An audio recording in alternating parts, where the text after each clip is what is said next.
What's up, Blockheads? Today we are doing the highly anticipated test ride on the 2019 Harley Davidson FXDR with a 114 cubic inch Milwaukee 8. Now, before we get too far into this, if you guys enjoy videos like this, motorcycle content like gear reviews, installs, moto vlogs, be sure to hit that subscribe button and hit that bell icon as well while you're over there so it sends you notifications of future uploads and activity.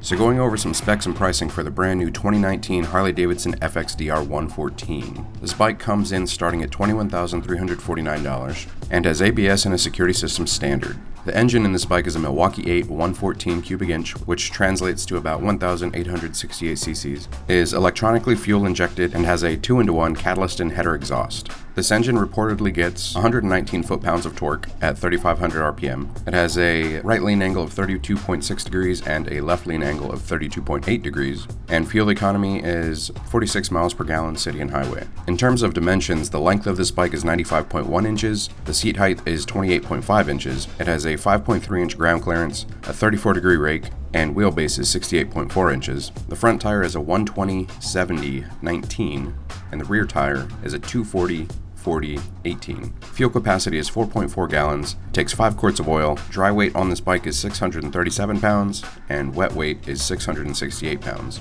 The front wheel type is a gloss satin black split 5-spoke ace cast aluminum with laser etched graphics, and the rear is a gloss satin black solid disc ace cast aluminum with laser etched graphics as well. The brakes are caliper type, of course, and it has a 4-piston fixed front and a 2-piston floating rear. Regarding indicators, because we're not going to be able to see a lot of them in the test ride, the indicator lights, you have high beam, turn signals, neutral, low oil pressure, engine diagnostics, cruise control, ABS, security, low battery voltage, and low fuel. For the gauge, it is a 2.14 inch viewable LCD display with speedometer, gear, odometer, fuel level, clock, trip, range, and tach indications.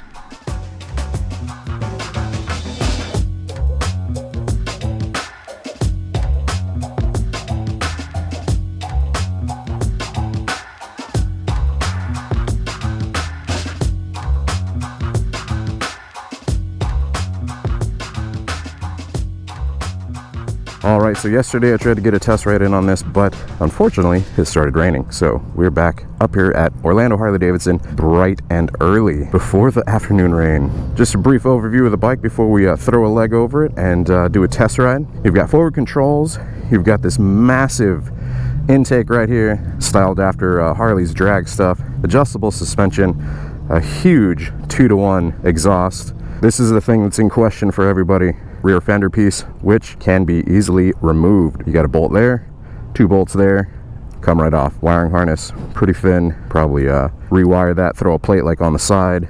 A couple people are talking about throwing a plate underneath, but you don't really have that much clearance between there and there, so I'd probably recommend throwing a plate just like on the side here. Traditional for Harley. Apparently these pieces are really light as well. If you guys look at, John Maxwell did a video where he's basically holding that rear swing arm in his hand. Crazy lightweight. We've got a lot of orange accents on the bike. The 114, plug wires, and then the stripe here, all orange accents, which actually goes pretty well with the orange and the reflectors on this bike. You do actually have like a little rear trunk area, like on a sport bike, so that's pretty cool if you want to like hold paperwork or, you know, a toolkit and stuff like that. You do have dual disc front brakes, radiator in the front, since the Milwaukee 8 does have the oil cooled heads, actually all LED lighting, so you've got LEDs, side markers, LED headlight, and this is like the headlight that they had on the Breakout. Just a little small fairing piece here in the front. Clip-on bars, so they clip directly to the forks and come out. And what else? Yeah, it's a good looking bike. Suspension, like I was saying, adjustable right there, just like that. Easy peasy. Start it up, and shade to go over the instrumentation. There we go. Traditional Harley controls. Right side, you've got your on-off switch. You've got your hazards up top, so you press in there and it indicates there. Press it again to turn it off. Below that you've got your starter. Below that you have your right indicator, indicates there. Left side you've got your selection switch, which I'll go over here in just a minute. Below that you have your horn. Up top you have your high beam, indicates here, and press down to turn it off, and then you press and hold in to use your pass light, which indicates there. Basically flashes the high beam. And then below that, left indicator, indicates there. I'm gonna actually hop off this thing real quick and show you guys the LED lighting, because it is crazy bright. All right, so I love that LED light in the front, and then man, these lights, super nice, really bright in the back as well, makes you very visible. I love it. Then within this little LCD, you have your fuel level, you have your miles per hour, and then you have your RPMs currently displaying there. If I use the selection switch and press it in, it's going to change that RPM. So I press it once, it goes to the odometer, which it has 9 miles currently.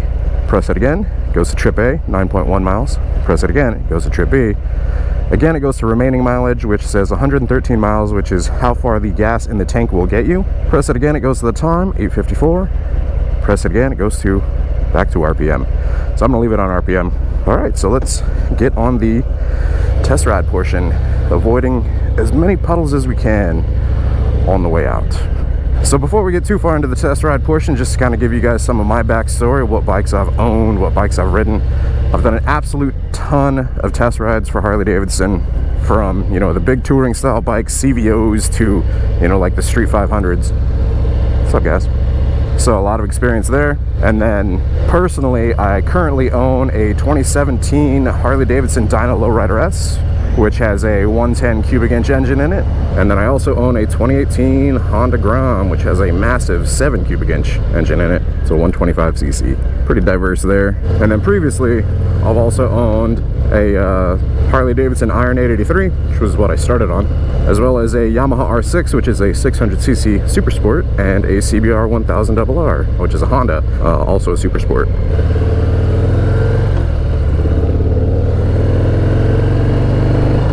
So to me, this bike, it looks a lot like the combination of like a Breakout and a V-Rod. And in terms of riding it, the ergonomics, like how you're setting with the forward controls and the clip-ons, it feels like I'm riding a V-Rod. The mirrors, I'm looking at my arms, so unfortunately that would have to be fixed. You have to do that mirror lean, so like that, in order to see your mirrors at all. So like I was saying, it feels like, you know, sitting on a V-Rod. In terms of ergonomics, I am 5'10" tall, and this is how my legs set on the bike. Like I was saying, it does have forward controls. So many people are basically commenting like, I don't get it, you know, Harley was going after a performance style cruiser, or a performance cruiser, why would you put forwards on it? And I gotta say, I'm probably with all those people that are saying that. One of the guys back at the Harley dealership said it basically folds you into a taco. Your rider triangle is very acute. So I get what he's saying. A couple people were saying that it also feels a little different in the bars versus the other current Softails. Like there's more shake in the bars, which I can kind of feel that, but you know, maybe that's because they're directly connected to the forks. Braking feels awesome. Very nice. Show you guys what it looks like coming to a stop here in just a second. I'm gonna stop up traffic here, so I'm gonna pull off into one of these lots real quick. Man, that front tire does give it like the feeling that you can throw it around quite a bit, despite the rear tire being a 240.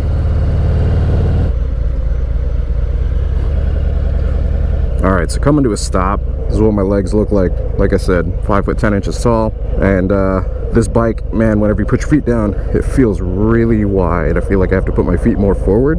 If I just come to a stop and my feet go down, the back of my left calf is touching right there, and if I'm not careful, the back of my right calf is touching exhaust. So like if I were riding, set down, yeah, totally touching the primary cover there.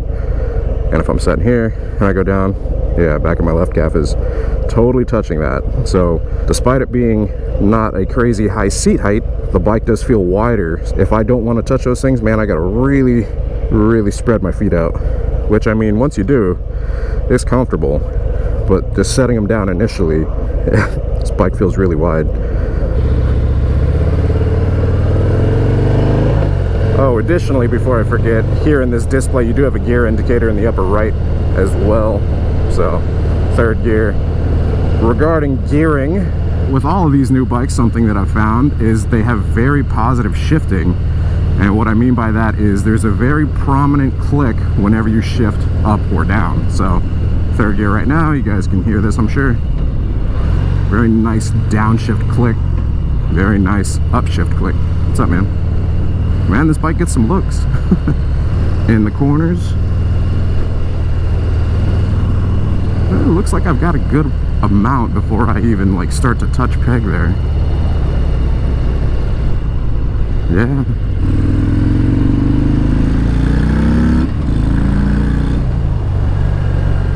Nice responsiveness. Some good power to it. So just cruising like this, you know, going at 40 miles an hour in terms of comfort, like, I'm gonna be totally honest with you guys, I'm not really sure why they went forward controls. Like, it would be much different if it had mid controls, you know, for the better, I think. And believe me, I didn't want to say anything negative about this bike because it's Harley's new model and I absolutely love the way it looks. The aesthetic of this bike, I love it. It's low and sleek, and you guys know, if you keep up with the channel at all, that I am definitely about that.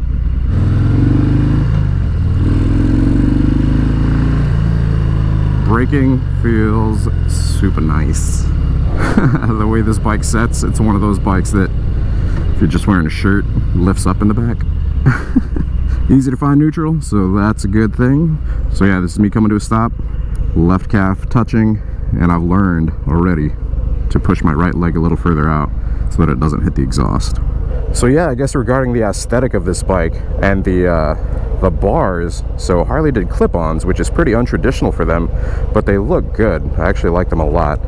However, there are a bunch of people that were commenting on, you know, some pictures and stuff saying that they wish they could do normal bars, which I believe they said you can. So if you were to remove, you know, this piece here, you could actually put regular style bars on it. So there might be a spot for like 2 risers, you know, to come out of there. So use some risers and then throw whatever kind of bars on there you want. Like me personally, I ride like I said, the 2017 Dyno Lowrider S. There's drag bars on that. So there's basically like a 4-inch riser, I want to say, and then drags.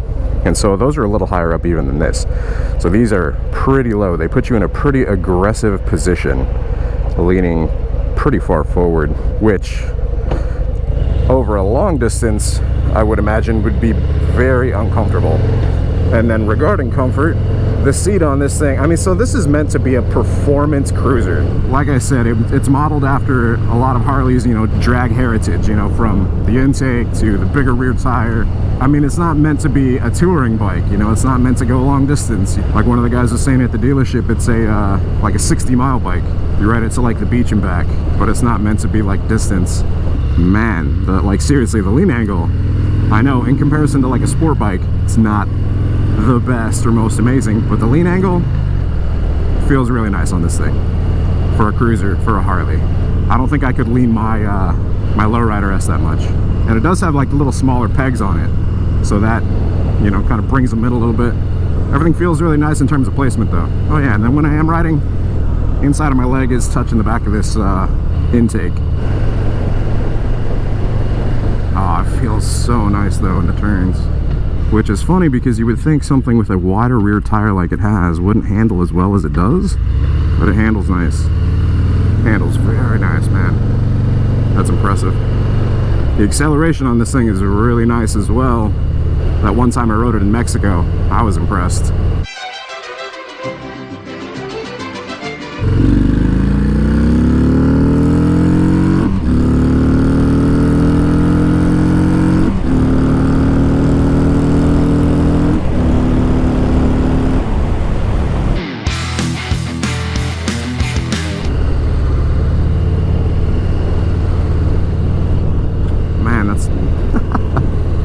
I'm very surprised at the lean angle on this thing. Look at that. No scraping. Awesome.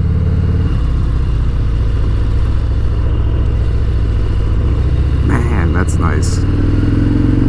So, I don't know, guys. I mean, I really like this bike. Style is a big selling point for me.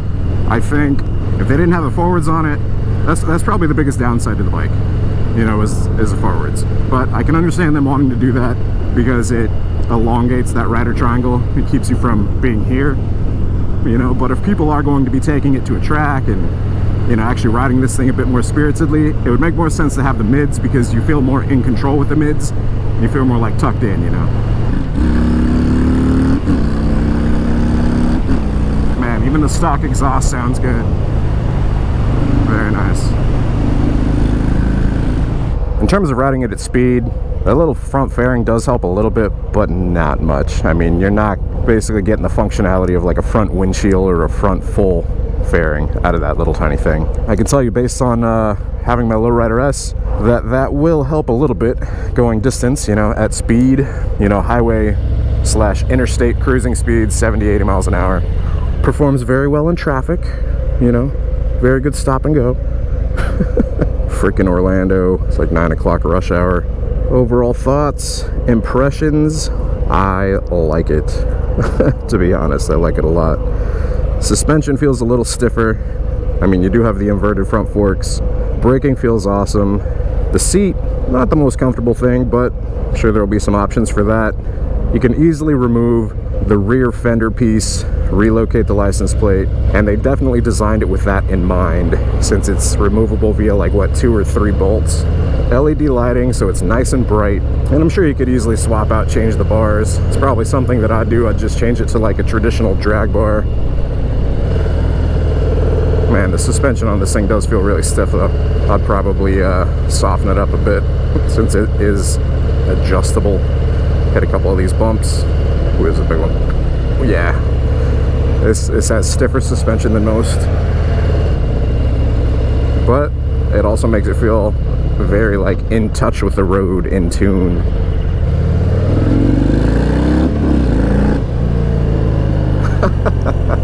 Oh man, this is nice. I like it. It's a bad thing.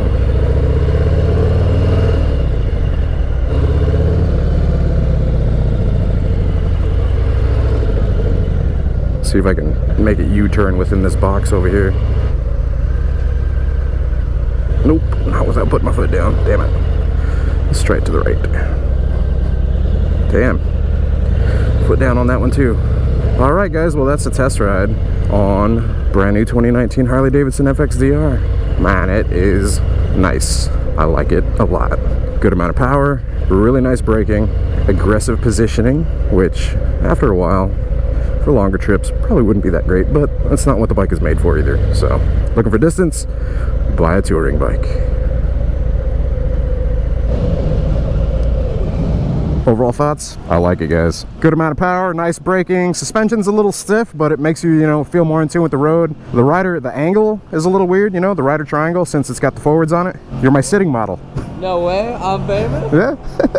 Yeah, the guys up here have been super excited to get this bike in. We're supposed to get it in on August 21st a while back, but due to some logistical stuff, it just got here. But yeah, overall thoughts, I like the bike, guys. I think the biggest drawback, forward controls. Rear fender, easily removed. I would prefer analog gauges, but that's just personal preference. And I'm sure there will be a lot of people modding this thing out like crazy too, so if you guys do have any questions, be sure to post them down in the comments section below. AA Run up here at Orlando Harley has an account. He usually goes through and answers people's questions, so you guys be sure to go check him out. Instagram.com/OHD_AARON. Big thanks once again to Orlando Harley Davidson for letting me do the test ride, especially so early in the morning. If you guys enjoyed the video, hit the like button. If you guys aren't subscribed already, hit that subscribe button. Hit that bell icon while you're over there so it sends you notifications of future uploads and activity. Until next time, you guys ride safe out there.